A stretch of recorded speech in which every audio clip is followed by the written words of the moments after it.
眼前这辆出了事故的宝马 X5是康纳花了12000美刀买到的，他要将其修复好送给妈妈。起初这台车出现在网络上时，车子的介绍状态非常的好，前段有着不同程度的损伤，后方的保险杠也都损坏了，除了被撞凹陷了的后杠之外，整个后端看起来还是很不错的。而康纳最看重的则是车子的内部，里面的内饰就和新的一样，并且车内的安全气囊都没有爆，这就证明车子并没有受到太严重的撞击，并且还带了一堆的零部件，这让康纳觉得这个项目非常的合适。他决定用不超过13000的预算拿下这台车，可没想到在竞拍时数字上涨得非常的猛，不一会就来到了11000。此时康纳的心里是非常忐忑的，不过还好最终以11850中标，比之前的预算还便宜了不少，这让康纳非常的开心。在等待了1天的时间，车子就被送了过来。当康纳看到车子时，车子和网上的介绍的一样非常的好，并且从轮胎的状态来看，还是一个低里程的车子。像这样干净漂亮的车子是康纳最喜欢的，于是康纳就快速的将车子开了下来，将车内的零件都摆在了地上，这里几乎是车子掉落的所有零件，可以根据零件的损坏情况去订购新的部件。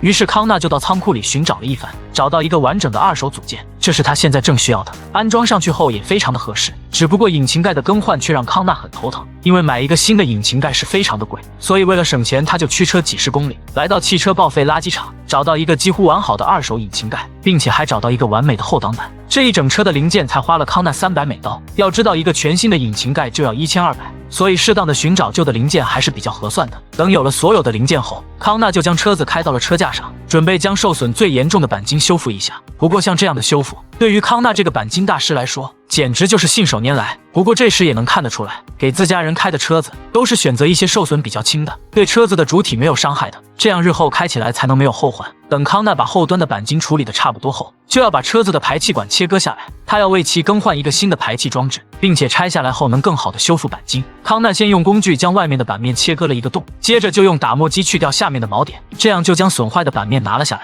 然后再用机器将弯曲的部分拉直，并用大锤不断的敲击。等框架被彻底的拉直后，就将新的板面安装了上去，并用点焊将其焊接好。有了这个新式的焊接工具，就不用再用电钻钻孔了，这让康纳省了不少的事。等这些都被处理好后，康纳就把后车门上的损伤也处理了一下，看着上面密密麻麻的焊点，就知道康纳也是下了不少功夫的。接着他用胶带将周边的位置保护好，然后就给上面刮了一层腻子，等上面的腻子彻底干燥后，就被送去了喷漆房，给受损的板面都喷上了黑色的车漆。而这时车库内送来一个超大的邮件，里面都是宝马 X5 的车身套件，有车头灯的支架，还有一套全新的侧裙，摆放在地上是满满登登。不过这些新的套件都要拿去喷漆，等喷好安装上去就可以了。在等待喷漆的时候，康纳也没有闲着，他要把车上的小零件都安装上去。首先就是前面的2个大灯，康纳还是比较幸运的，车子坏成这样2个大灯都没有损坏，安装上去后和新的一样。这些零零碎碎的工作还真不少，油漆都喷完了，康纳还没有安装完，所以康纳就加紧了工作，将保险杠上的零件都组装了上去，车子瞬间就有了它该有的样子。这真是人靠衣装马靠鞍。不仅如此，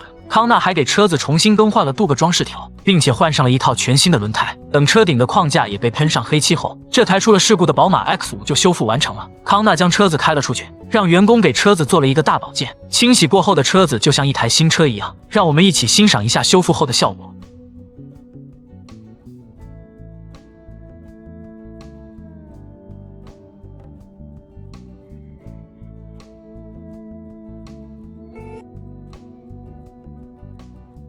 开在路上依然是这么有样，非常适合居家旅行的车子。康纳也希望妈妈看到这台车后会喜欢儿子送给他的礼物。